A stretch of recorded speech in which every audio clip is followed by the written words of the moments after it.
bonsoir à tous. Merci messieurs les présidents pour cette très cordiale invitation et cette excellente introduction. Donc il me revient d'avoir la grande responsabilité mais aussi l'immense honneur de commencer ce cycle. Alors bon, comme monsieur le président l'a signalé, je suis conservateur des bibliothèques. Donc du coup vous allez subir un petit peu la charte graphique de mon établissement. Donc vous avez des bibliothèques. Et je suis spécifiquement là pour vous parler de Napoléon et du duché de Varsovie. Alors, on va volontairement essayer de polémiquer, de lancer une discussion ensemble autour de la présence française sous la période impériale. Mais avant ça, je vous propose de regarder quelques cartes et faire rapidement un petit état des lieux sur où nous en sommes. Alors, vous avez croisé une carte et de la chronologie, donc rapidement, j'ai choisi quelques dates, vraiment très peu. Mais vous avez en haut de la diapositive la chronologie plutôt polonaise, donc vous voyez le royaume de Pologne-Lituanie qui s'achève définitivement en 1795, après un sursaut démocratique du 3 mai 1791, et finalement, en haut à droite, difficile à lire, mais j'imagine que la plupart d'entre vous la connaissent malheureusement bien, la carte des trois partages successifs de la Pologne, donc de 1772 à 1795. En dessous, pour qu'on se situe bien dans nos histoires parallèles, vous avez, alors, très brièvement, une chronologie de ce qui se passe en France à partir de 1789, la fin de la monarchie absolue, la monarchie constitutionnelle, la Convention nationale et le Directoire. Les dates que j'ai volontairement choisies pour parler de notre sujet, c'est la bataille de Valmy du 20 septembre 1792 et celle de la proclamation de la République 2 jours plus tard. Pourquoi ces dates? Parce que les deux États sont dans des situations militaires périlleuses en cette fin de XVIIIe siècle, et Napoléon Bonaparte arrive dans ce contexte-là. D'un côté, une Pologne affaiblie, paralysée par un système nobiliaire qui n'arrive pas à se renouveler suffisamment rapidement et qui permet l'emprise notamment russe sur le territoire, qui s'entend avec ses voisins autrichiens et prussiens, surtout prussiens mais autrichiens qu'on met dans la barque.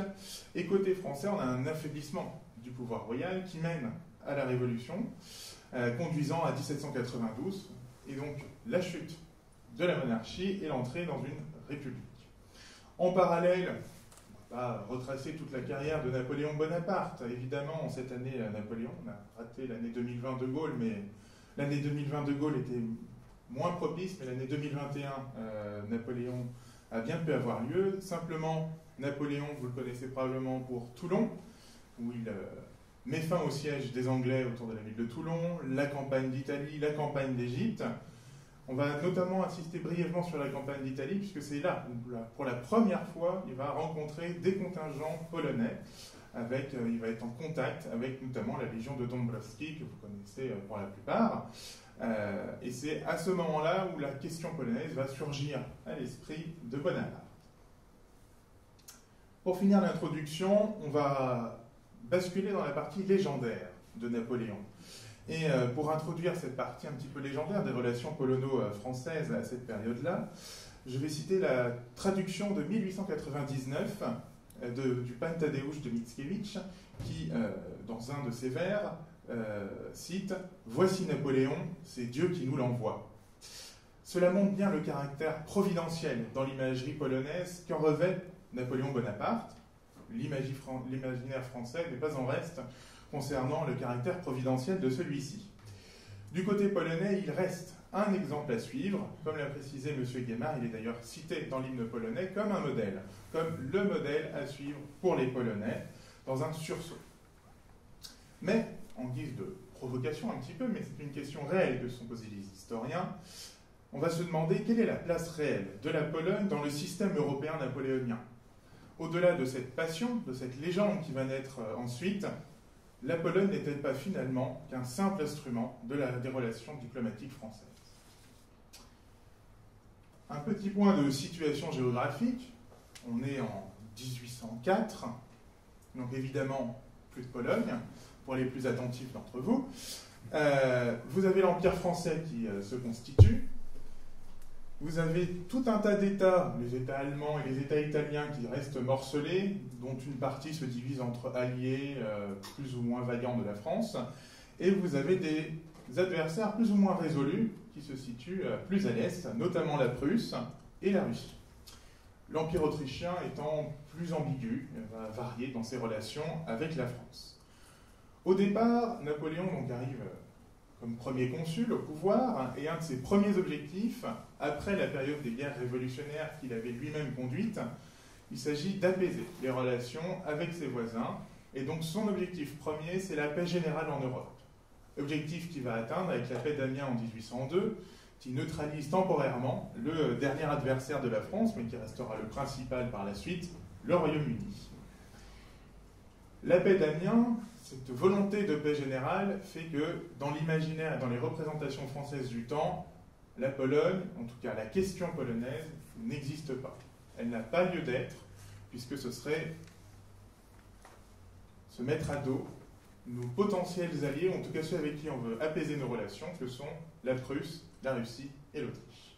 Donc dans un premier temps, la propagande polonaise qui peut exister en France subit la censure, notamment en 1800. Plusieurs pamphlets sont saisis pour éviter que la question polonaise devienne une question politique du point de vue français. La question polonaise reste donc terrée, en attendant la rupture de la paix générale. Une nouvelle coalition va se construire contre la France, et là, la question polonaise va revenir comme un avantage diplomatique selon trois axes que Thierry Lenz, dans ses ouvrages, a bien développés: punir la Prusse, menacer la Russie, ménager l'Autriche. C'est vraiment les trois axes principaux de la politique polonaise de Bonaparte, en tout cas jusqu'à la fin de l'Empire. Donc on voit à travers cette vision une certaine instrumentalisation de la question polonaise, notamment à partir de la 4e coalition. Pour rappel, la 4e coalition se termine avec le traité de Tilsit. Alors peut-être que certains d'entre vous ont une vision du traité de Tilsit, un traité d'égal à égal, avec les deux empereurs qui se rejoignent sur le Niémen, qui se font l'accolade. Il a plutôt été démontré que la France était en position de force et imposait ses conditions à la Russie à ce moment-là. Mais dans les objectifs du blocus continental, il s'agissait de ménager un minimum la Russie, du moins de manière symbolique, pour qu'elle entre dans le système européen et qu'elle bloque, elle aussi, les denrées anglaises et les exportations vers l'Angleterre. Donc le traité de Tilsit voit également un renversement, c'est-à-dire que la Russie devient désormais un allié. Qui dit Russie comme allié, et on le verra par la suite au XIXe siècle et au début du XXe siècle, dit question polonaise légèrement épineuse. Du coup, on va plutôt s'attaquer à la Prusse, qui a été entièrement défaite. Et là, il s'agit de la punir sévèrement, et cette punition passe notamment par la création du duché de Varsovie. Donc là, vous avez la version 1807 du duché de Varsovie, dont vous pouvez constater qu'il n'a pas d'accès à la mer, qu'il est coincé entre ses trois anciens partenaires, à dire, de manière un peu neutre. Et globalement, il est plutôt considéré comme un glacis protecteur, c'est-à-dire il va servir de force pour dissuader la Prusse de rentrer de nouveau en conflit avec la France, et éventuellement, si la Russie se prenait à faire une mésalliance avec nous, servir de base de repli et de fortification première pour permettre l'arrivée des troupes françaises. Donc vraiment, l'idée première du duché, ce n'est clairement pas de reconstituer un véritable État polonais. D'ailleurs, Napoléon le dit, je n'ai jamais reconnu le partage de la Pologne, point essentiel de la diplomatie française, mais fidèle observateur des traités, en favorisant l'insurrection des Polognes prussiennes et russes, je ne me mêlerai en rien de la Pologne autrichienne. Pour lui, l'objectif, c'est de ménager son nouvel allié, son plein allié, avec un mariage qui le scelle, qu'est l'Autriche. Donc on le voit, la politique française, c'est un duché de Varsovie. Vous noterez qu'on parle de duché de Varsovie, pas de royaume, pas de Pologne, pas de Lituanie, rien. Pas de référence explicite au passé. On revient presque à une dénomination administrative française, descriptive. C'est un duché, il est à Varsovie, c'est le duché de Varsovie. On confie à la tête de ce duché le roi de Saxe, qui est un allié exemplaire pour le coup de la France, qui le paiera chèrement par la suite, mais en tout cas à cette époque-là, il en profite plutôt, un allié docile, ce qui fait que dans les représentations, très clairement, le duché de Varsovie est un vassal de la France. Il est dans le système européen comme un vassal de la France. Évidemment, les Polonais de l'armée, les Polonais de Paris, les Polonais qui côtoient l'entourage de Napoléon sont mécontents, ou en tout cas insatisfaits de ce premier pas. Du coup, on a un petit peu les témoignages de Napoléon à ce sujet, et notamment le général Rapp rapporte dans ses mémoires, il lui pose la question « Pourquoi ne pas rétablir le royaume de Pologne ?» Napoléon répond « Je le voudrais bien. Mais la mèche, une fois allumée, qui sait où s'arrêtera l'incendie? Mon premier devoir est envers la France. Je ne dois pas la sacrifier à la Pologne. Il faut s'en remettre au souverain qui régit tout, le temps. Lui seul nous apprendra ce que nous aurons à faire. » On voit bien ici la quintessence de l'esprit de Napoléon, la place de la Pologne, c'est un outil pour se protéger de la Russie, en la menaçant indirectement, pour se protéger et punir la Prusse, et avec l'Autriche, on composera si nécessaire.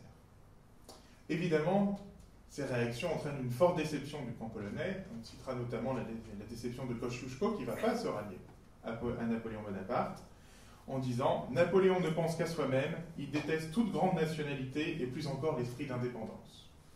On ne peut pas dire que les relations internes franco-polonaises mettraient un petit soleil en termes de météo relationnelle. Voilà. La Pologne est clairement un outil. Du point de vue de l'Autriche, l'Autriche entre dans une nouvelle coalition contre la France, trahit de nouveau son alliance, et est punie, elle aussi, mais modérément. Ce qui fait que, alors, si on revient ici, vous avez la première version du duché de Varsovie, avant la 5e coalition, et ici la deuxième, légèrement étendue à l'est, aux dépens de l'Autriche, qui se voit confisquer une partie de la Galicie, mais pas toute la Galicie. Il s'agit là encore de ménager l'Autriche. Attention, un petit blâme, n'allons pas trop loin. Revenons à la vision française. Vous êtes Napoléon Bonaparte, pour quelques instants. Votre vision du monde, en tout cas votre vision de l'Europe, c'est celle-ci. Vous avez l'Empire français au centre et ses 130 départements. Vous avez au sud le royaume d'Espagne, que vous avez confié à un de vos frères, mais qui connaît quelques troubles. Le pouvoir Bonaparte n'est pas très stable en Espagne. À l'est, vous avez réussi, bon an, mal an, à amoindrir les rivalités au sein des États allemands, les réunissant dans une confédération du Rhin, qui a l'avantage d'être, sinon neutre, au moins absente militairement, en termes de masse. Au sud, le royaume d'Italie est confié à de la famille, de près ou de loin, Bonaparte. Vous avez l'Empire d'Autriche, une faute sur cette carte, parce que ce n'est pas encore l'Autriche-Hongrie, l'Empire d'Autriche plus à l'est, qui lui est un allié, objectivement un allié, puisqu'il y a eu mariage, il y a eu proclamation des alliances à plusieurs reprises, mais un allié peu sûr. Plus à l'est, enfin toujours à l'est, mais un peu plus au nord, le royaume de Prusse, qui n'est clairement pas un allié fidèle, on le sait, on s'en méfie, et donc on y a accolé le duché de Varsovie. Et encore plus à l'est, mais en dehors de cette carte, vous avez la lointaine Russie. Et là va être la fin de l'Empire, mais aussi un point nodal des relations dans ce triangle amoureux d'amour-haine entre France, Russie et Pologne. La question polonaise va être un point de discorde crucial, mais il le sera plus tard aussi, j'imagine qu'on va en parler, entre la France et la Russie.